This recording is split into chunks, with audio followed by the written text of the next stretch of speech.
Hey guys, you are in the ring with Christine live from on Facebook and YouTube and the Potatron Network. We're sponsored by Lion Killer Podcast, Blood and Gloves, and Texas Select Boxing Club. Today I have the honor to be with Michelle Ingels and Paulina Indara from Perfecting Athletes. How are you ladies doing today? Hi, we're doing. I'm amazing in Jersey, Christine. How are you? Hey, doing great. The weather's great here in Colorado too. We're in the USA bubble, and the weather is amazing. So I'm happy. Yeah. So what is the weather over there? Jersey right now, I think it's maybe 71. So Oh, Michelle's in Florida, where it's about 100 with 100% humidity. So oh, I'd imagine that Michelle. her weather is not nice outside right now. Yeah, We're that's how. feeling we're feeling the effects of the storm. We got lots and lots of rain. Yeah, but y'all were good. Did y'all suffer the hurricane? I know there was a hurricane that came through. I don't know. Did y'all suffer that at all? No, I we passed it. We just got the side effects of it. Yeah, but we've had I Okay. think 14, Michelle, 14 hurricanes this season. So by A the time they lot. get to us, it's just a lot of wind, rain. Thank God, nothing serious. Yes, definitely. So, for those that do not know Perfecting Athletes, let our audience know who you are and what y'all do. So we are a high performance wellness company. We deal primarily with professional combat athletes, but that's not an exclusive thing. We have athletes and models and actors. Anybody really that wants to feel the best, perform their best. With combat athletes, we pay a lot of attention to their weight, obviously, making sure that they're nutritionally sound. And for those that are in weight driven sports where they have to make weight continuously, we also pay a lot of attention to brain and vital organ health and hydration, as the case may be. Michelle, did you want to add to that? I think that was a pretty complete picture. I I mean, was gonna say I don't think you can. we do also add a little bit of acupuncture and supplements, just to kind of round out and the whole picture and keep them as healthy as possible. We also have physical, doctors of physical therapy on staff, a physician assistant on staff. So while we can pretty much tend to anything an athlete, a high level athlete needs. Absolutely. And one of your other members of this team, Paulina's wife Denise, and I, we had talked a few weeks ago, and we were talking about how important it is for our athletes to be hydrated, and the concerns that we have. And there are so many, I call them machoisms out there in combat sports. You've heard it all. Men don't need water, or they're an athlete, they don't need water. Unless they do something right, they're not going to get a sip of water. We've heard it all. Yeah. And in One my liter a opinion, day. yes. And in my opinion, and I'm not a professional, y'all are. It's dangerous. Can you shed some light on not being hydrated and what it does to the body? Um, I just want to say something where you just said that you're not a professional. You actually are a professional, right? You're Yes. literally if you think about it, the first line of defense to keep an athlete from being dehydrated. So as a coach, you want what's best for them. You want to see them perform. So limiting their water intake, I I know you well enough to know that that's not something that you would ever do, that you want your No. athletes to be healthy. So while you may not do what we do on this end, you're a coach, a trainer, somebody that's in the gym with the athlete. They're really the ones that should be the first person to say, in this round, you need to take a sip of water. How much did you have to drink? Making sure an athlete isn't dehydrated. Because if you're not doing it, by the time an athlete comes to us 7 hours later after, doing, 2 sessions a day for a week, they Yeah. could be in a lot of trouble. So education with coaches, not just athletes, is key. Absolutely. Yeah, absolutely. Michelle, what do you say about that when you hear a coach or someone saying that the athlete doesn't need water, or they just need like a liter a day, or, a sip here and there? I like to remind the coaches that for an athlete to be at their absolute best, they need to have super fast and efficient brain function, and their body has to respond in a quick, explosive way to do their best. Neither of those is capable if they're dehydrated. You know, muscles are 90% water. Your heart is the most important muscle in your body. And your brain is surrounded by water as well. If you start dehydrating somebody and making them sweat for hours on end, and they're sweating out all their water and electrolytes and then not replacing it, their body's going to go into a mode where it just preserves what it needs to, and reflexes will slow down. You're going to be more prone to injury. You're going to be more prone to concussions. So it's there's no logical reason for somebody to cut water. It simply enhances their health and their performance, and there's no downsides to it. It's imperative. It's part of what they need to survive. Absolutely. If Michelle, if you don't mind, if I can add to that. Of So course. your brain is surrounded by fluid, literally surrounded by fluid. It's the cushion. Think of it like a shock absorber of a car. Without it, your brain rattles around and ends up hitting the bony part of the skull, which leads to concussions, right? Dr. Michelle touched on slower reflexes. It's the same thing. If you start taking that fluid out, what is going to cushion your brain? That is the most basic way to look at it. Take it one step further, and if an athlete doesn't have enough fluid surrounding their brain when they go to sleep at night, their brain can't repair itself. Think of it at night, your brain kind of cleans itself out, right? It filters everything, that all the quote unquote gook that is accumulated throughout the day, all the cells that it's expended, everything. It cleans itself out. But in order to do that, it needs fluid. And in order to have fluid surrounding your brain, you need to be hydrated. So there's a cascade that happens when you start restricting water, that no one can tell you that only one thing happens, right? Right. And because it's a cascade, this can happen. One thing can happen, then the next thing, the next thing, the next thing. Everything depends on that. And it's not just your brain, it's your vital organs, it's your kidneys, it's your heart, it's your lungs, it's your voice, it's your eyesight, it's your ability to hear. Everything revolves around being properly hydrated. If you start taking that out, injuries happen. There's no way to say that an injury doesn't happen. Maybe it's not a serious injury. Maybe it's just, man, it's not that somebody got knocked out or has a concussion. Maybe it's just that they were slower that day and they got hit a little more than they should. And by 5 days of training, by the end of it, it's cumulative. Absolutely. Absolutely. And, something else that I've heard through the years is, to cut sodium. Is this a myth, or is this factual? It's a big, big myth. To start, vegetables have sodium. You can't cut sodium. And somebody says, oh yeah, I removed all salt. Did you really? Because it's an electrolyte and you need it. And Michelle can tell you the body chem behind it. So I'll let her talk about that. I think the biggest fallacy that comes with sodium is that people think that they associate sodium with table salt, the stuff that comes in the little blue container with, the girl holding an umbrella. Soy sauce. The problem is that that's a refined salt, and it's not the same as the sodium that you get in spring water, in fruits and vegetables, in sea salt. They're different. And the problem is that when you have a refined sea salt, of course, you can retain some water, you can get some bloating or swelling. Your body doesn't recognize it quite the same way, and that's where you get those side effects that people don't like.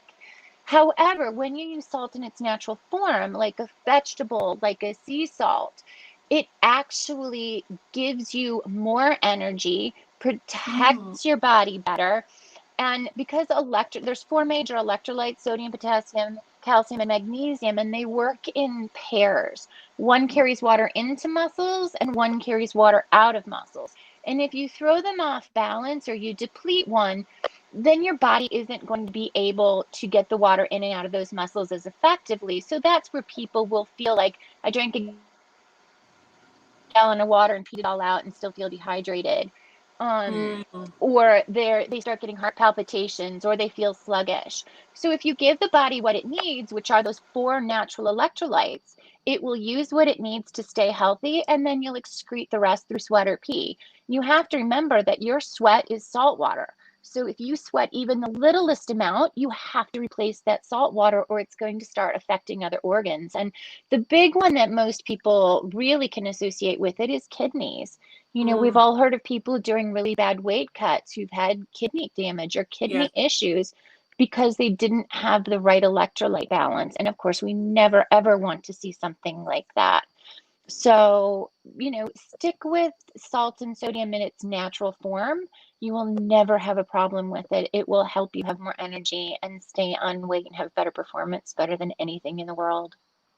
And if you think of it this way, if you go to the emergency room and you've had the flu, let's just say stomach flu or food poisoning, literally the first thing they give you is a sodium chloride bag. In the name, sodium, that's literally the thing that they give you because your Mm-hmm. body needs it. So when somebody starts saying that they don't need it, my response is really because life-saving measures where paramedics, EMTs, ER doctors, nurses, etc., the thing that they do is give you salt water, or they Mm. give you like a lactated ringer, again, sodium based. So saying that you don't need it, I think is not that it's short-sighted, but I think it's just there's there's a lot of myth that goes around that, and people just don't think of it logic. They don't follow that train of thought. If you have surgery, they hang an IV bag, right? If you're in a car accident, the first thing that a paramedic does or an EMT does is they set you up with a line to give you fluids. Happens to be salt water. Yep, that's very true. Something else that I want y'all to talk about is whether or not wearing plastic, every day or a week before, having to weigh in is good. Is it a myth that you should wear it and that's the only way that you're going to lose weight? What do y'all say about plastics? Um, I we, I should say we do not advocate for the use of plastics during camp, and this is why. You're in camp for 8 weeks. An Olympic athlete is essentially in camp all year round, right? Mm-hmm. A professional athlete, like right now, where I'm with Tiafimo getting ready for the Loma fight, he's in camp. If he came to me and said, "I want to put plastics on," I think I might lose my mind a little bit because why are we going to tax his body, pull out all this water, dehydrate him, make him feel terrible because not one athlete will tell you that they feel amazing in plastics, right? Right. I mean, I have yet to meet an athlete, Truth. and we've worked 4,000 fight week / weight cuts. Not one athlete has said, "Oh yeah, I love wearing plastics. It's my favorite thing. I feel amazing." Not one. So why are we going to intentionally day in and day out for 8 weeks make somebody feel terrible? Absolutely. Okay, so you get on a scale, you use the plastics. Oh, I lost 5 pounds. Great for you because I'm about to put those 5 pounds of fluid back into you because you're Mm-hmm. not going to walk around dehydrated. So sometimes I understand that old school says, has always dictated that you wear it, Right. but at what cost? We're Right. depleting an athlete. We're doing something where we're just going to have to put that fluid back in. Doesn't really help them feel great, and it's taxing. Absolutely. Absolutely. Michelle, And anything to add to that? I was just going to say, the big thing that people have to remember when we're talking about this is the difference between weight loss and water loss. When mm, somebody puts on plastics, of course, absolutely, they sweat more, they lose more fluid, but please remember that's water loss. So if you're in a weight cut and you need to lose water weight very quickly so that you're on weight, you jump on the scale and then you rehydrate. Okay, there's a place and time for it. If somebody likes plastics, if they're used to it, if that's their comfort zone and they've been eating and drinking and doing everything very well and they wear plastics for a short period of time and don't overheat, there's a time and place for it, but it doesn't help. It's not weight loss. It's not going to, during the 8 weeks of camp, make you lose weight. It's simply going to pull out water, and and salt water at that, and you're going to have to put that right back in. So, Not you just good. have, there's a time and place for it, but Right. there's a But lot of every things to be day, yeah, every considered. day during camp is But it's just not not it. something I'd advocate. Yeah, exactly. Yeah, So every day in camp is besides not good. water, are there foods that can hydrate your body that y'all suggest or that y'all give to your athletes? Nothing in place of it, but something just to help the body hydrate? So Absolutely. yeah, Michelle, did you want to answer that? Sure. I can answer that in 2 words: fruits and vegetables. If you look at fruits and vegetables, they have a very high water content. That's why you can dehydrate them. So if you, and they have a lot of water, they have a lot of fiber, and they're jam packed with minerals and natural electrolytes that are already in perfect balance. So honestly, eating or drinking fruits and vegetables hydrates you very quickly and gives you your multivitamins all in, one quick, easy way to do it. That's great to know. One of the things that y'all make that I absolutely love is just whenever you blend up watermelon, it's just like the Watermelon, yep. best thing. I'm like, oh my gosh, it's so good, and I feel so great after I drink it. I But I think did, I think that's probably one of the most requested things. Can I have a little bit of watermelon and sea salt? Yes, yes, you can. yes, Please have oh as much as yes. you'd like. Yes. It's absolutely amazing. It really is. But I wanted to ask you, so what are some of the signs that a coach or a boxer or a parent can look for if they believe that their athlete may be dehydrated, or how does the athlete feel so that they could know themselves that they're dehydrated? So some of the things that we look for in our athletes, and obviously every athlete is different, but signs that they are starting to get dehydrated, just mildly. Not We're not talking major, like they're having trouble, losing their voice, or they're having trouble hearing, or the big one is they stop sweating, right? Just little things are, how do they feel? Ask them, do you feel good? Do you feel like you're hydrated? Is your mouth really dry? Are your lips really dry? Does your skin look ashy? Do you have a headache? Those are the things. Everybody is different, so you have to ask your athlete, and you have to know your athlete, and just try to keep them from being dehydrated. But the big thing, how much water did you have today? If your athlete tells you That's that they've had a liter and they've worked out 6 hours, they're dehydrated. Mhm. Absolutely. And I would just add to that, if you see them start to get a little bit slower, if their responses and their reflexes aren't as quick, aren't as sharp, aren't as explosive as they have been, they might be a little dehydrated. Right, and there's a difference between fatigue, because it's the end of a 3-hour workout, and they're coming into the workout and they're slower than they normally are. And all coaches know their athletes. Are they having a good day, a bad day? A coach can say, "Man, I had a great day," and then or the athlete can say, "Man, I had a great day," and the coach could be like, "Not as Mhm. good as yesterday, but okay." Right. Or an athlete can say, "Man, I felt really sluggish," and the coach will say, "Man, but you looked great." So Mhm. you have to pay attention to the athlete, Absolutely. and you know your athlete. You spend 8 weeks, 6 months, Mhm. a year, 2 years, 3 years, 10 years for them. You are Yes. sometimes the best gauge. Most definitely. And so, would y'all say that for each body type, or depending on how much you weigh, determines how much water you drink, or is there pretty much a standard for the athletes and then maybe add some I can depending on what answer. they're doing?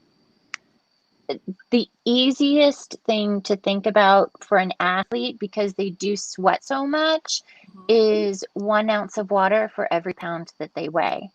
If they Okay. follow that, that's a pretty good approximation of what they need to replace what they're going to be losing during the day. You can always drink more, Okay. but you really wouldn't want to drink less, especially Okay. if they're hot, if they're training, if they're sweating a lot. The more you sweat, the more water you need. That's a great tip. I do want to add to that, not distilled water. So Absolutely, you good don't point. want to have distilled water leaches your body from electrolytes, and you don't want that. So when people are like, oh, I'm gonna drink distilled water because it'll help the weight loss. No, no, you're not. Please don't. Okay. So no distilled water, and No for distilled water. every Spring pound that water. you Great weigh, spring an water. ounce spring Yes. water. hmm Okay. Hmm. Are there any other tips that you can give to athletes and coaches that sometimes we just don't think about? Along with the hydration, don't let your athlete overheat. That's a big one, especially when I know that a lot of people are fans of training in really hot rooms. It leads to dehydration and heat exhaustion / heat stroke very quickly. That's probably the biggest thing that I've come into contact with. I don't know if that's the same for Michelle, if that's the biggest thing that she's come to contact with, but that's one of the biggest things that I have noticed that is the easiest thing to change. Please don't set the room at 100 degrees or 90 degrees or be in Yeah. a gym where it's 120 outside and shut all the windows, doors, don't turn on the AC. It Yeah. it does deplete your athlete much faster, and you don't need to. Absolutely. That, and I would say, if they are getting dehydrated, if they've sweat a lot, if they've gone too long without drinking water, then we're going to go back to your salt question. Put a little sea Okay. salt on their tongue or on a piece of fruit, because if they've pulled all of those electrolytes out of the muscle, they can drink all day long and not get it back in. And you need the water to get into the muscle, into the heart, into the brain for it to be effective. So that little bit of sea salt added in there can make a big difference. And then Wow. the other one is, for some people, they think that if they chug half a gallon or a gallon of water at one point in time, like they'll go all day long without drinking, and it'll be like 8 o'clock at night and they'll chug a half a gallon. It's not going to get absorbed, and it's just going to be really hard on their body. So it's better to just be slow and steady throughout the day. Let your body absorb it, pee it out, sweat it out, absorb it, and not put extra pressure on the body. If you're trying to chug a gallon of water, it can have not great side effects. You'll feel bloated and yucky and change your blood volume. So a little bit all day long is better. Well, before we wrap up, I had one more question. I heard a friend of mine told me that the first thing an athlete should do in the morning is chug some water. What do you think about that? I think that every athlete is different. I don't necessarily tell people to chug water first thing in the morning, because Okay. if they've gotten dehydrated during the night, their stomach might cramp if they chug water right away.